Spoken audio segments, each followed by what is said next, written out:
Hi everyone, in front of me I've got Realme 11 Pro, and let me share with you how to check the IMEI numbers of this device.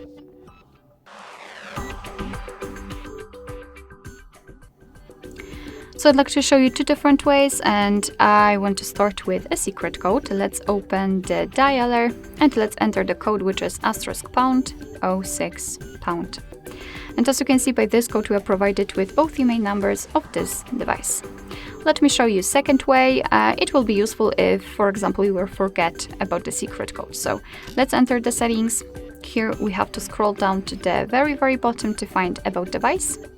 And then let's scroll down to find the status.